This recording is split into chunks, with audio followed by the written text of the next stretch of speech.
O Senhor esteja convosco.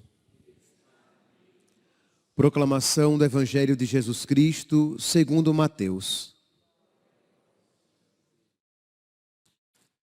Depois que a multidão comera até saciar-se, Jesus mandou que os discípulos entrassem na barca e seguissem à sua frente para o outro lado do mar, enquanto ele despedia as multidões. Depois de despedi-las, Jesus subiu ao monte para orar a sós. A noite chegou e Jesus continuava ali, sozinho. A barca, porém, já longe da terra, era agitada pelas ondas, pois o vento era contrário. Pelas 3 horas da manhã, Jesus veio até os discípulos andando sobre o mar. Quando os discípulos o avistaram, andando sobre o mar, ficaram apavorados e disseram: "É um fantasma!" E gritaram de medo. Jesus, porém, logo lhes disse: "Coragem, sou eu, não tenhas medo." Então Pedro lhe disse: "Senhor, se és tu, manda-me ir ao teu encontro, caminhando sobre as águas." E Jesus respondeu: "Vem." Pedro desceu da barca e começou a andar sobre a água em direção a Jesus. Mas quando sentiu o vento, ficou com medo e, começando a afundar, gritou: "Senhor, salva-me." Jesus logo estendeu a mão, segurou Pedro e lhe disse: "Homem fraco na fé, por que duvidaste?" Assim que subiram na barca, o vento se acalmou. Os que estavam na barca prostraram-se diante dele, dizendo: "Verdadeiramente tu és o Filho de Deus." Após a travessia, desembarcaram em Genezaré. Os habitantes daquele lugar reconheceram Jesus e espalharam a notícia por toda a região. Então levaram a ele todos os doentes e pediam que pudessem ao menos tocar a barra de sua veste. E todos os que tocaram ficaram curados. Palavra da salvação.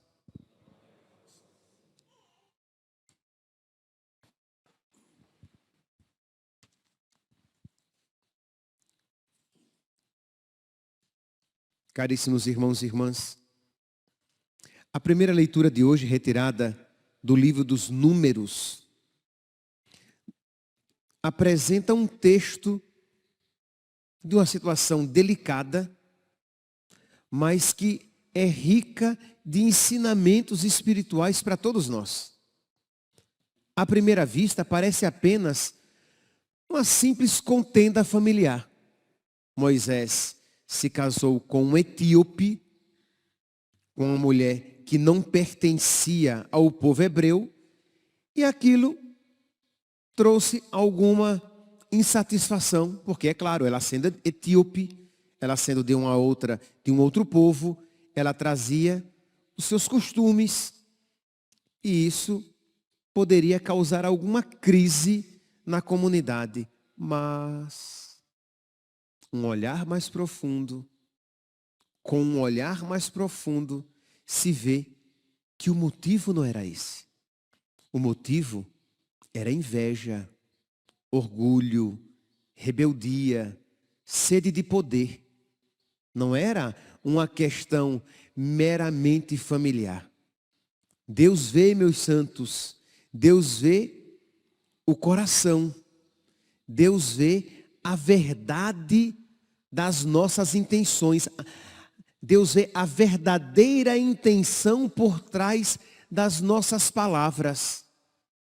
Deus viu que ali não era simplesmente uma questão familiar, mas existia uma questão bem mais profunda. Diz aqui então que Miriam e Arão começam a dizer: "Acaso o Senhor só falou através de Moisés?" Isto é só você que é o profeta? É só você que é instrumento de Deus? Deus fala simplesmente apenas por meio de você? Não falou também por meio de nós? E o Senhor ouviu isso. E diz aqui que Moisés era um homem muito humilde, mais do que qualquer outro sobre a terra. Então o Senhor disse a Moisés, a Arão e Maria, ide todos três à tenda da reunião. E ali Deus ia desvendar os corações. Meus irmãos, já de imediato, é uma ocasião para que nós reflitamos as motivações do nosso coração. Quantas vezes, no nosso contexto familiar também, aqui Moisés, Arão e Miriam eram irmãos. Nós estamos falando aqui de um contexto familiar. Quantas vezes também nos nossos contextos familiares, as críticas, as reclamações que surgem são apenas uma ocasião para fazer desembocar toda a podridão que existe dentro. Isto é, você reclama de um ponto, mas aquele ponto é apenas ocasião. Existe uma insatisfação que perpassa você como o esgoto perpassa a cidade. Ninguém vê, mas está ali por baixo. Às vezes, na comunidade, antipatias, críticas, isto é, você critica com muita facilidade algumas pessoas, com um azedume surpreendente, mas não é simplesmente, nem primeiramente, por aquele defeito particular que possa ter existido, mas porque existe um outro motivo subreptício, um outro motivo escamoteado, que leva você a nutrir aquela antipatia, aquela crítica, aquele azedume. Mas Deus vê o coração. Então nós precisamos nos analisar para que possamos ver se as nossas atitudes, se as nossas palavras são verdadeiramente palavras justas, agradáveis a Deus, ou se são motivadas por inveja, orgulho, rebeldia, falta de perdão, desejo de poder. Gostaria de ter a influência que aquela pessoa tem, gostaria de ter a vida que aquela pessoa tem, gostaria de ter a beleza que aquela pessoa tem, gostaria de ter a inteligência que aquela pessoa tem. E como você não tem aquilo que gostaria de ter, não é como você gostaria de ser, você despeja de certa maneira o seu veneno, o seu amargor, a sua amargura, a sua maldade. Isso aqui, neste contexto. Pois bem, então, analisando essa situação, nós somos chamados a nos analisar a nós mesmos. Moisés, Arão e Miriam são chamados à tenda e Deus pergunta. O Senhor desceu na coluna de nuvem, parou à entrada da tenda e chamou Arão e Maria. Quando se aproximaram, o Senhor lhes disse: escutai minhas palavras. Se houver entre vós um profeta do Senhor, eu me revelarei a ele em visões e falarei com ele em sonhos. O mesmo, porém, não acontece com meu servo Moisés, que é o mais fiel em toda a minha casa. Que facada! Se eles já estavam com ciúmes de Moisés, Deus diz, olha, se houver algum profeta aqui, eu falarei com ele, por meio de sonhos e de visões. Mas o mesmo não acontece com meu servo Moisés, que é o melhor de todos. A quem eu estou ligado mais do que todos. Não tem comunismo no relacionamento com Deus. Não tem esta de dizer que Deus tem o mesmo relacionamento com todos da mesma maneira. Corações invejosos, rasguem-se. Não tem isso. Deus ama mais Nossa Senhora do que todos nós. E se você for católico, você vai ficar muito feliz e honrado. Que maravilha, Ele ama mais a minha mãe. Nossa Senhora, tá bom, ela é muito boa, né? Então, ela tem os padres como seus filhos prediletos. E eu falo isso não porque sou católico, não porque sou padre, mas porque sou católico. Devo me comportar e cooperar com as graças que ela me alcança. Mas é verdade.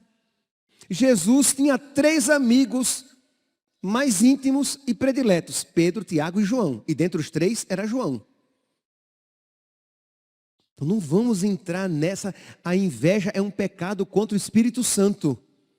Quando você começa a invejar as graças concedidas a outros. Pois bem, Deus chama Moisés, Arão e Míriam. E Deus diz, olha, então Moisés é o mais humilde de todos vocês. E porque a ele eu falo face a face e às claras e não em figuras, é que ele vê o Senhor, que ele me vê. Isto é, Deus não falava como com Moisés, por meio de sonhos e visões. Não, com ele era tete a tete. Era cara a cara. Isto é, Deus tinha uma intimidade com Moisés que não tinha com mais ninguém. É claro, aquela intimidade com Moisés redundava em graças para toda a comunidade. Mas se você começa a invejar as graças que Deus concede a outrem, aquilo se torna desgraça para você. Como, pois, os atreveis a rebaixar o meu servo Moisés? Percebe? Parece que Deus vai colocando o dedo na ferida, né? Porque se existia ali orgulho e vaidade, disputa, Deus aí que exalta mesmo. Se Moisés antes já estava exaltado, depois dessa contenda, mais ainda. Como é que vocês se atrevem a querer rebaixar o meu servo Moisés? E indignado contra eles, o Senhor retirou-se. A nuvem que estava sobre a tenda afastou-se e no mesmo instante Maria se achou coberta de lepra. Mas como assim? Não era Arão e Míriam? Por que só Míriam ficou coberta de lepra? Que provavelmente dela procedeu toda murmuração, toda maldade. Meus irmãos, as nossas palavras, elas têm um poder. Isto é, o seu azedume, a sua murmuração vai contaminar a sua família, vai contaminar a comunidade. Não vai apenas repercutir em você, mas em todos. Arão, o texto nos mostra implicitamente isso. Arão foi arrastado pela maldade da sua irmã, Míriam. É por isso que ela, e somente ela, foi atacada pela lepra. Meus irmãos, que cada um aqui se pergunte, será que eu também não estou sendo motivo de pecado para outras pessoas? Será que aqui eu estou tratando a murmuração, a maldade, o veneno, a língua? Mas podem ser outros pecados. Pode ser a sua preguiça em casa e que está gerando um clima de tibieza. Isto é, você é esposa e você geralmente era a mulher que incentivava a vida de oração em casa e você esfriou e os outros esfriaram com você. Ou você, marido, que era quem puxava a vida espiritual da casa e você começou a ficar morno, frio, E toda a sua casa ficou assim. Ou, catequista, você já não tem mais aquele elan, aquele zelo, aquele cuidado, aquela dedicação pela sua turma, a turma que lhe foi confiada, e você percebe que você começa a influenciar na vida dos catequizandos também. Ou o sacerdote, que começa a esfriar e começa de alguma maneira a atingir a vida espiritual dos seus paroquianos. Percebe que aquilo que atinge a nós, de alguma maneira repercute, reverbera, ecoa naqueles com quem nós convivemos. Isso aconteceu com Miriam e Arão. E aí, meus irmãos, vem o exemplo eloquente de Moisés. Quando Arão e Miriam estavam contra Moisés, criticando Moisés, falando mal de Moisés, disseminando veneno na comunidade. Mas quando aquela desgraça acontece a Miriam, Moisés, então, se põe a interceder por ela. A verdadeira espiritualidade, meus santos, ela se manifesta no perdão e na intercessão por aqueles que ferem você. O perdão cura. O perdão não apenas, eu estou dizendo aqui o perdão cura, mas não apenas que o perdão cura quem perdoa. Sim, o perdão cura quem perdoa. Quando você perdoa alguém que lhe fez o mal, isso tem um efeito curativo, curador em você. Mas o perdão também cura aquele que é perdoado. Quando Moisés perdoa a sua irmã, ele é causa de cura para ela. Ele intercede a Deus e Deus diz que ela vai passar 7 dias com lepra. Isto é importante, é necessário que ela faça penitência. É necessário que haja um efeito purgativo. E como todo leproso, ela se afastará da comunidade, ficará fora da comunidade. O acampamento tinha sido baixado, né? Isto é, eles estavam rumo à terra prometida. Então, o acampamento parou, ela foi colocada para fora do acampamento, e o acampamento esperou para que ela fosse curada e pudesse retornar. Não está aqui que nós lemos até o versículo 13, mas se vocês pegarem os versículos 14 e 15 de Números, capítulo 12, nós veremos aqui que ela seja excluída do acampamento durante 7 dias. Deus diz. Depois será novamente reintegrada. Maria foi, pois, excluída do acampamento durante 7 dias, e o povo não se moveu daquele lugar enquanto ela não foi reintegrada. Então aqui, 2 pontos. Primeiro, meus santos, o perdão de Moisés. Isto é, repito, a vida espiritual, ela se manifesta no perdão, na oração por aqueles que lhe fazem o mal, na oração por aqueles que o perseguem, na oração por aqueles que o detratam, que falam mal de você.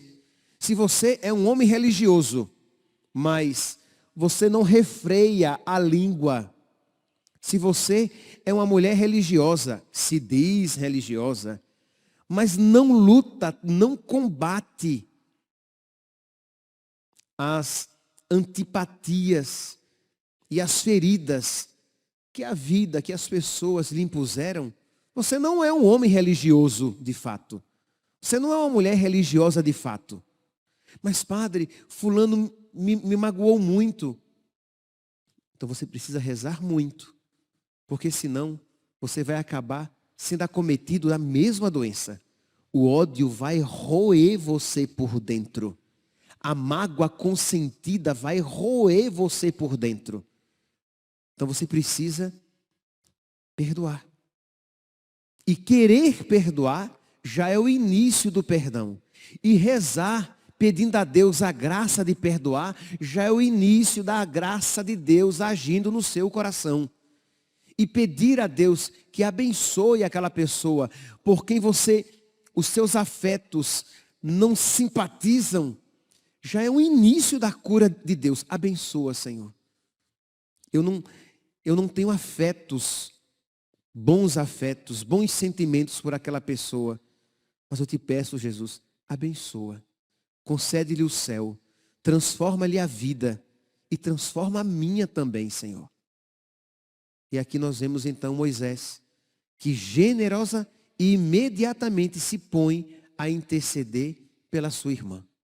Ao mesmo tempo, meus santos, interessante, né? O acampamento ficou parado por 7 dias. Isto é, Miriam ficou leprosa, ficou fora do acampamento por 7 dias. E durante 7 dias o acampamento ficou parado. Ela foi um atraso para aquele acampamento. O acampamento estava indo pelo deserto rumo à terra prometida. Mas por causa dela, o acampamento teve que parar. Os nossos pecados, de alguma maneira, eles têm consequências na nossa família. Tem consequências na comunidade. Assim como aquele acampamento não progrediu, porque teve que ficar parado durante 7 dias, por causa de Maria, por causa de Miriam, né? Irmã de Moisés. Não poucas vezes nós empacamos a nossa família, a nossa comunidade, por causa dos nossos erros, dos nossos pecados. Nós somos um corpo. Se o coração jorra, se ele está saudável e jorra sangue novo, com força, todo o corpo ganha. Se os olhos estão saudáveis, todo o corpo ganha. Se os pés e as pernas estão saudáveis e ágeis, todo o corpo ganha. Mas se os pés estão doentes, todo o corpo sofre. Um santo eleva o mundo, faz bem ao mundo inteiro, principalmente, nesta imagem que eu estou aqui utilizando de corpo, faz bem a toda a igreja. Mas se você peca, se você consente com seus pecados, se você regride na sua vida espiritual, você não é apenas um atraso para a sua vida, mas de alguma maneira para a vida dos seus irmãos na sua família, dos seus irmãos em comunidade, dos seus irmãos na igreja inteira. Peçamos, meus santos, iluminados por esta palavra, que Deus nos conceda a luz necessária para que nós possamos analisar os nossos atos, as nossas palavras, os nossos sentimentos, para que possamos mudar aquilo que não está de acordo com Cristo e possamos ter no nosso coração os seus mesmos sentimentos. Louvado seja nosso Senhor Jesus Cristo, para sempre seja louvado.